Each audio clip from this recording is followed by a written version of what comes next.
बहुत सारे लोगों का मानना ये भी है कि ये एक प्री प्लान्ड कंट्रोवर्सी भी हो सकती है। सबके अपने अपने देखने के, एनालाइज़ करने के अपने तरीके हैं। मैं अपने तरीके से एनालाइज़ कर रही हूँ, जितना मैं ऑन स्क्रीन देख पा रही हूँ, समझ पा रही हूँ। मुझे ट्रस्ट भी नहीं लगता कि ये एक प्लान्ड कंट्रोवर्सी हो सकती है, क्योंकि इतने कहते हैं ना, इतने मंझे हुए एक्टर अगर ये निकल जाएं तो फिर तो इंडस्ट्री इनको बुला रही है, जाओ बॉलीवुड में ट्राई करो। जो लड़ाई कल लाइव में हुई है वो लड़ाई प्लान्ड लड़ाई नहीं थी, वो एक ऑर्गेनिक लड़ाई थी जो दिख रही थी। क्योंकि इतने नाटकबाज और इतने बड़े ड्रामेबाज तो जो मिस्टर हस्बैंड है वो भी नहीं होंगे, और इतने बड़ी ड्रामेबाज और इतनी बड़ी नौटंकीबाज और इतनी बड़ी एक्टर तो दूसरी वाली बीवी भी नहीं होगी। वो एक ऑर्गेनिक लड़ाई थी, और वो लड़ाई पता है किस लिए थी? क्योंकि एक इंसान की क्षमता ख़त्म हो गई थी। वो एक औरत को मनाते मनाते मनाते मनाते इस हद तक सब कुछ गंवा बैठा कि आज की डेट में वो औरत उसकी ही इज़्ज़त करनी भूल गई। कभी भी किसी का घर तोड़ के आप अपना घर नहीं बसा सकते। सबसे बड़ी गलती बीवी नंबर 2 की यही रही कि उसकी इंटेंशन पहली वाली बीवी को अलग करना थी। इन्होंने पहले की लाइफ में ये बोला था बीवी नंबर 2 ने कि मेरे पति छोड़ना चाहते हैं, लेकिन कल की लाइफ से ये पता चला कि पति नहीं, इनकी ये कंडीशन थी कि उसको छोड़ दो। अगर पति को छोड़ना होता अपनी बीवी को, पहली वाली को, तो वो 13-14 साल में छोड़ देते। लेकिन 13-14 साल में वो क्यों नहीं छोड़ पाए? क्योंकि वो कहीं ना कहीं अपनी जिम्मेदारी उसके बच्चों के प्रति समझते हैं। हो सकता है कि प्यार में वो उससे कम और इससे ज़्यादा करते हों, जो कि करते हैं, लेकिन बच्चों की जिम्मेदारी वो वहाँ समझते हैं कि मेरे ये भी 2 बच्चे हैं और मुझे इनके बारे में भी सोचना है। जो 13-14 साल में वो नहीं छोड़ पाए, यहाँ से ये चीज़ तो प्रूव होती कि वो अपनी जिम्मेदारियाँ नहीं छोड़ना चाह रहे थे। वहीं पे इनकी ज़िद ये थी कि मुझे पहली बीवी का ही खिताब चाहिए, समाज में इज़्ज़त चाहिए। तो अगर इज़्ज़त की इतनी परवाह थी तो ये शादी तलाक करवाने के बाद करनी थी। लेकिन अगर आप अपनी मर्ज़ी से ये 2 बीवियों वाले कॉन्सेप्ट में बंधी तो आप हमेशा दूसरी बीवी ही कहलाएंगी, हमेशा दूसरी बीवी। और अब आज 14-15 साल के बाद आपके अंदर का आत्मसम्मान जग रहा है कि मुझे समाज में इज़्ज़त चाहिए, मेरे बच्चों को इज़्ज़त चाहिए। तब इस इज़्ज़त का ख्याल नहीं आया था जब इस चीज़ के लिए पहल करी थी। 14-15 साल में इज़्ज़त का ख्याल नहीं आया था। और हमेशा अपने बारे में ही क्यों सोचना है? अगर कुदरत ने आप तीनों को एक ही बंधन में बांध दिया तो मैं मेरे बच्चे, इसके अलावा भी सोचो, दूसरे भी बच्चे हैं। इंसान को अपने घर पे रखे हुए जानवर से प्यार हो जाता है, तो कुदरत ने तो आप सबको एक बंधन में बांध दिया। आप एक दूसरे के बच्चों की केयर नहीं करते, बिल्कुल भी। एक दूसरे के बच्चों के लिए मन में थोड़ी भी दया भाव नहीं है कि अगर उसको छोड़ देंगे तो उसके बच्चों की ज़िंदगी क्या होगी, और अगर इसको छोड़ देंगे तो इसके बच्चों की ज़िंदगी क्या होगी। कभी सोचा है इतनी गहराई से कि छोड़ना ही एक को सल्यूशन क्यों है, कि एक को छोड़ो तो ही मैं तुम्हारी लिए आगे रिज्यूम करूँगी, वरना नहीं। तो ये कंडीशन जिसने फिट करी थी वो कोई और नहीं, बीवी नंबर 2 थी। क्योंकि इनको जॉइंटली साथ में नहीं रहना, इनको अचानक से ये कीड़ा काट गया है कि मुझे समाज में ऐसी इज़्ज़त चाहिए कि मैं ही लीगल बीवी हूँ, मेरे बच्चे ही लीगल बच्चे हैं। उसके लिए चाहे मुझे दूसरी पहली वाली बीवी को कॉम्प्रोमाइज़ करना पड़े, उसके बच्चों को रास्ते से हटाना पड़े, पर मुझे मेरी इज़्ज़त, मेरा मान, मेरा सम्मान, मेरा घर, मेरा पैसा, मेरा सब कुछ चाहिए। थोड़े दिन पहले इनके यही पति, जो आज इनकी पोल खोलते हुए नज़र आ रहे हैं, इन्होंने अपने पति को अपने साथ लाइव में बिठा के बीवी नंबर 1 की बहुत बेइज्जती करवाई। यहाँ तक कि ओपन लाइव में ये तक अपने पति से बुलवा दिया कि मेरे बच्चे को ये प्यार करते हैं, उसके बच्चों से ज़्यादा मेरे बच्चे को ये प्यार करते हैं। और उस आदमी ने ये बात बोली, और आज देखिए कर्मा का चक्र। बोलते हैं ना कि जब आप किसी और के लिए बीज बोते हैं तो आपके ऊपर भी वो रिटर्न आता है। और ये साल ही गाइस कर्मा का है, भयंकर तरीके से सब कुछ आएगा, सब कुछ सामने आएगा। देखिए, जो पति आपकी उंगलियों पे नाच नाच के, आपके बोलने पे कुछ समय पहले अपनी पहली वाली बीवी को बहुत कुछ दिल दुखा के चला गया, और वो आके ऐसी कम्युनिटी छाप के नहीं गई कि मैं अपने आप को ये कर लूँगी, मैं अपने बच्चों को ये कर लूँगी। वो आई और आप दोनों से माफ़ी मांग के चली गई। क्यों? क्योंकि उसको अपने पति का डर है और सबसे बड़ा डर है अपने बच्चों का, कि ये बच्चों का आगे भविष्य क्या होगा, बेटी की आगे शादी करनी है। हर माँ के अंदर ये टेंशन होती है, हर माँ के अंदर। और सबसे बड़ी कमी ही उसकी यही रही कि वो सेल्फ इंडिपेंडेंट है ही नहीं। और इनका सबसे बड़ा कॉन्फिडेंस यही है कि ये सेल्फ इंडिपेंडेंट है, अपनी मर्ज़ी से जा सकती है, अपनी मर्ज़ी से आ सकती है। लेकिन जब उसने अपनी मर्ज़ी से अपने करियर के लिए करना शुरू करा तो लाइफ में आपने बीवी नंबर 2 के शब्द देखे कि भाग गई।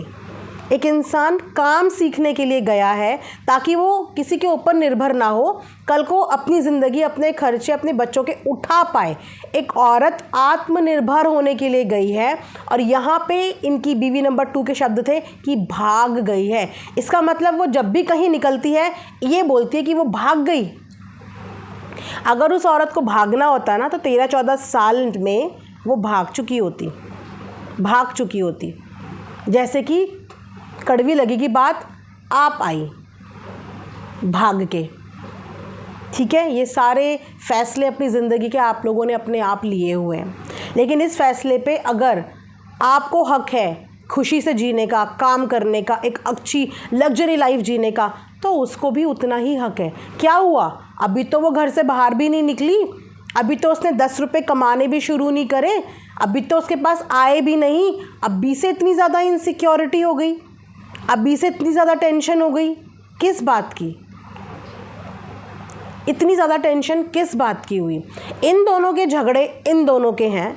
और कल पहली बार ऐसा हुआ कि इनके पति ने आके पहली बार बीवी नंबर 2 के बारे में सच बताया, वरना अभी तक उन्होंने सिर्फ उतना बताया जितना इन्होंने उससे बुलवाया, जितना बोलने को कहा। मुझे सिर्फ एक कॉन्सेप्ट समझ में नहीं आता, ये जितने भी एक्स्ट्रा मैरिटल अफेयर्स में हैं या फिर जिनकी ये 2 शादी हुई है, ये इतना कैसे किसी भी औरत के उंगलियों पे, इशारों पे नाचने लगते हैं कि अगर वो बोले कि उसके साथ नहीं बैठना तो नहीं बैठना, नहीं वीडियो बनानी, नहीं। भाई तुम लोगों का दिमाग भेजा कुछ नहीं है, जिम्मेदारी नहीं समझते हो। ठीक है, 1 से शादी नहीं करी, 2 से शादी कर ली, पर इसका मतलब ये थोड़ी कि अगर दूसरी वाली ने बोला कि पहली वाली के साथ दिखना नहीं तो मत दिखना, मतलब ये कैसा कॉन्सेप्ट है? और ये आजकल ये कौन सा ट्रेंड चल रहा है कि सबसे पहले जो दूसरी लाइफ में आती है औरत, वो पहली वाली के साथ उठना बैठना, एक साथ देखना बंद करवाती है। बहुत सारे सवाल बीवी नंबर 1 पे भी उठे कि जब तुम्हारे पति तुम्हारे पास आते हैं तो तुम दिखाती क्यों नहीं? तो देखो, कल उस बात का जवाब भी खुद पति ने दे दिया। एक बार दिखाया था बर्थडे में, उस दिन से लेकर आज तक डाइवोर्स की धमकी चल रही है। एक बार दिखाया था, अगर रोज़ उसके साथ वीडियो बनाते तो अलग ही तांडव होता। तो कहीं ना कहीं जो दबाव बनाने की कोशिश करती है, जितना हम देख पा रहे हैं, समझ पा रहे हैं, वो दबाव, वो प्रेशर बीवी नंबर 2 बनाती है अपने पति के ऊपर। और ये जो अलग होने का फ़ैसला है वो भी सिर्फ इसीलिए है क्योंकि वो उसके कहे मुताबिक चीज़ें नहीं कर रहा है। उसकी जो डिमांड्स हैं, जो डिमांड्स जेन्युइन नहीं है, उन डिमांड्स को फुलफ़िल नहीं कर रहा है और इस वजह से वो डाइवोर्स चाहती है।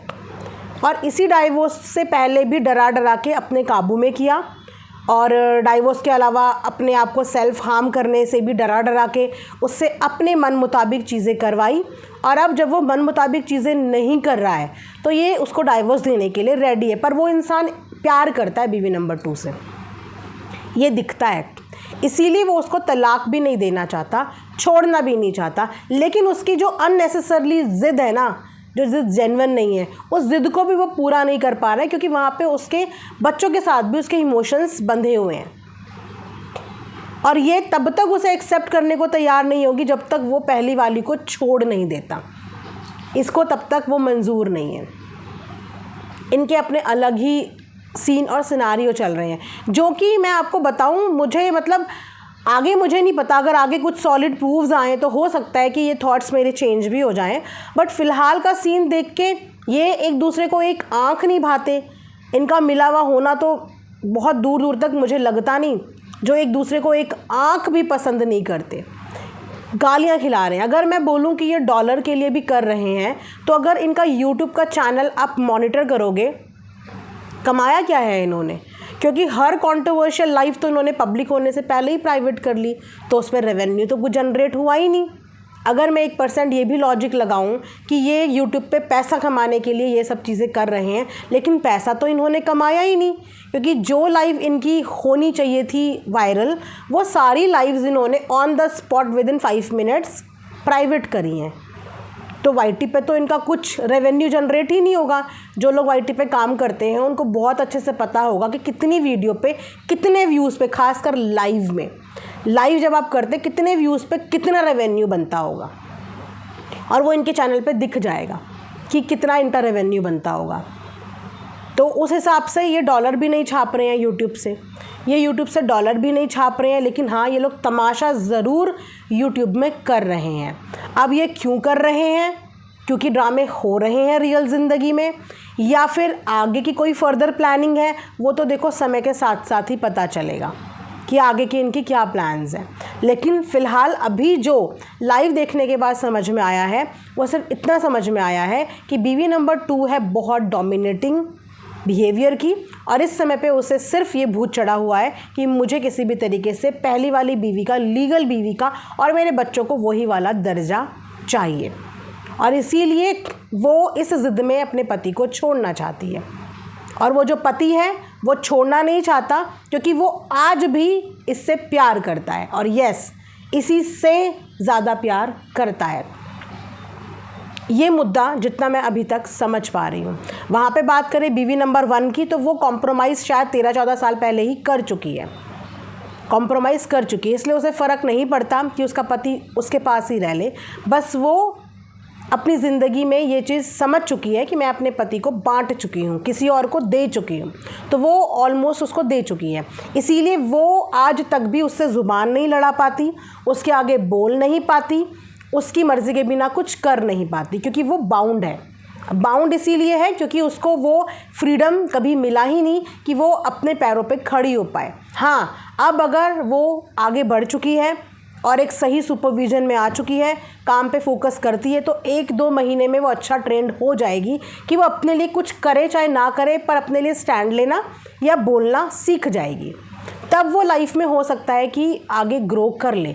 पर फ़िलहाल उसकी ज़िंदगी जो 13-14 साल से चल रही है, वो ऐसी ज़िंदगी है। बालों की हालत देखिए, इतने बुरे उसके बाल हो रखे थे। अभी मैंने निशा लांबा का जो वीडियो देखा शॉर्ट, यहाँ से कटे कटे टूटे टूटे बाल हो रखे हैं, टूटे टूटे हुए बाल, क्योंकि उसका यही लाइफस्टाइल है। और इस लाइफस्टाइल से वो बाहर ना निकल जाए, इस बात की टेंशन घर में सबको है कि अगर बाहर निकल गई तो ऐसा ना हो बाहर की हवा लग जाए, पॉपुलर हो जाए, काम करना सीख जाए, 2 पैसा कमाना सीख जाए। इसीलिए भी इस टेंशन में भी शायद उसे बाहर निकलना कभी अलाउ नहीं किया, और वो घर में बैठे बैठे कभी इधर चुगली कभी उधर चुगली। इंसान मतलब मन की भड़ास कहीं तो निकालता है। अब ये थोड़ी कि इंसान के अंदर फीलिंग्स ही नहीं है, वो निकालता है, चुगलियाँ भी करता है, 2-4 बातें भी करता है, पर सामने बोलने की हिम्मत नहीं कर पाता, लड़ाई झगड़ा नहीं कर पाता, तेज़ आवाज़ में नहीं बोल पाता, चिल्ला के नहीं बोल पाता, अपने हक़ के लिए लड़ नहीं पाता, वो नहीं कर पाता। एक इंसान होता है जो चीख चीख के, चिल्ला चिल्ला के पूरा मोहल्ला इकट्ठा कर देता है, जैसे कि बीवी नंबर 2, और एक दूसरा इंसान है जो चीखना चिल्लाना नहीं, सामने चुप रह के चीज़ों को डील करना सीखता है। सो ये पूरा सीन मैं अभी फ़िलहाल समझ पा रही हूँ। आई डोंट नो कि आगे चीज़ें और घूम जाएं या कुछ और सच हमारे सामने आ जाए, तो उस सच का भी वेट करते हैं। ठीक है, ये कोई full and final reaction video नहीं है। एज़ पर द कंटेंट जो सोशल मीडिया पे हम देखेंगे और अपना सेल्फ एनालिसिस करेंगे, उसी पे हम बात करेंगे, राइट। सबका अपना अपना एनालाइज़ करने का तरीका अलग होता है, तो मैं जितना एनालाइज़ कर पाई मैंने आप लोगों के साथ शेयर कर दिया। आपके क्या विचार हैं, आप भी मुझे कॉमेंट सेक्शन में ज़रूर बताना। मिलेंगे नेक्स्ट वीडियो में, तब तक अपना ख्याल रखिए। Thanks for watching Earth Mom Dehradun. Bye bye, take care, love you all.